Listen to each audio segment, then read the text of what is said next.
कल्पना कीजिए कि आप एक हवेली में प्रवेश कर रहे हैं जहां दीवारें रहस्यों को फुसफुसाती हैं, जहां परछाइयां तब भी चलती हैं जब वहां कोई नहीं होता, और जहां कुछ अनदेखा आपको देख रहा होता है। अगर मैं कहूं कि यह सिर्फ एक भूतिया कहानी नहीं है, बल्कि एक सच्ची घटना है जिसने इसके गवाहों को हमेशा के लिए डरा दिया।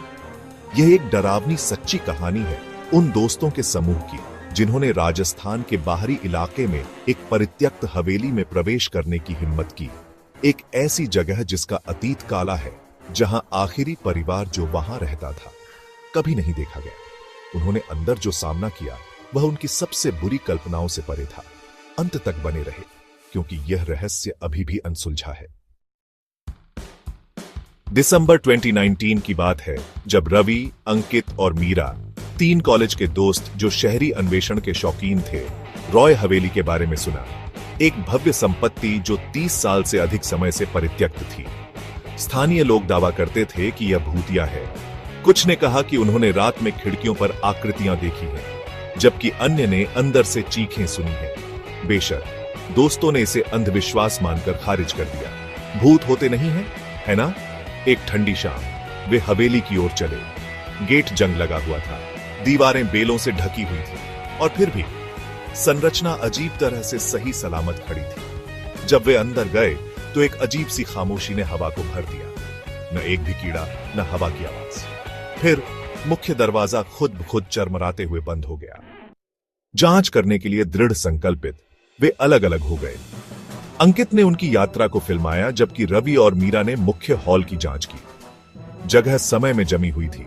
धूल भरे फर्नीचर, टूटे हुए झूमर और दीवारों पर लटके हुए पारिवारिक चित्र, उनकी आंखें मानो उनका पीछा कर रही थी। फिर गलियारे के अंत से उन्होंने उसे देखा।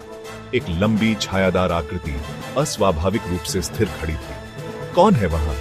रवि ने पुकारा, अपनी टॉर्च चमकाते हुए। कोई जवाब नहीं, कोई हरकत नहीं, लेकिन कुछ गलत महसूस हो रहा था। फिर अचानक आकृति हवा में गायब हो गई। एक ठंडी फुसफुसाहट मीरा के कान के पास से गुजरी। तुम्हें यहां नहीं होना चाहिए। उसका दिल थम गया। आवाज उसके ठीक बगल में थी, लेकिन वहां कोई नहीं था। घबराए हुए वे सीढ़ियों की ओर भागे, तभी दूसरी मंजिल से एक जोरदार धमाका सुनाई दिया। अपने बेहतर निर्णय के खिलाफ वे ऊपर चढ़ गए। वहां उन्होंने एक दरवाजा थोड़ा खुला पाया। अंदर एक मध्यम टिमटिमाती रोशनी थी। कमरे के अंदर एक विशाल दर्पण था, जिसके किनारे टूटे हुए थे। धूल भरी जमीन पर एक डायरी खुली पड़ी थी, जिसके पन्ने पीले हो चुके थे। आखिरी प्रविष्टि में लिखा था, यह छायाओं से देखता है। हम नहीं जा सकते, हम फंसे हुए हैं। जैसे ही उन्होंने पढ़ा, अंकित चिल्ला उठा। उसका प्रतिबिंब दर्पण से गायब था। और फिर दरवाजा जोर से बंद हो गया। उन्हें अंदर बंद कर दिया। तापमान गिर गया और दर्पण धुंधला होने लगा, जैसे कोई उस पर सांस ले रहा हो। फिर शब्द दिखाई दिए जो कांच के अंदर से लिखे गए थे, एक और आत्मा अंधकार को खिलाने के लिए।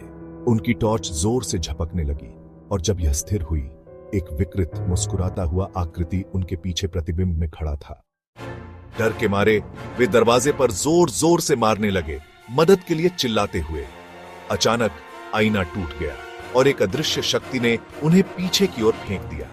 दरवाजा खुल गया और बिना सोचे समझे वे हवेली से बाहर भागे, जब तक वे अपनी कार तक नहीं पहुंच गए। जब वे गाड़ी चला रहे थे, रवि ने रियर व्यू मिरर में देखा और जम गया। एक छायादार आकृति हवेली के प्रवेश द्वार पर खड़ी थी, उन्हें देख रही थी।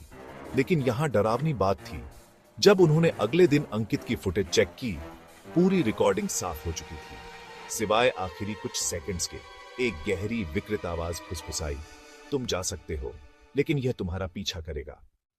उस रात के बाद से तीनों दोस्तों ने अजीब घटनाओं का अनुभव किया है। अंकित रात के 3 बजे जाग जाता है। उसे लगता है कि कोई उसके कमरे में है। मीरा को सुनाई देती है धीमी फुसफुसाहटें जो उसका नाम पुकारती हैं। रवि, वह रात में अपने आईने में जो देखता है, उसके बारे में बात करने से इनकार करता है।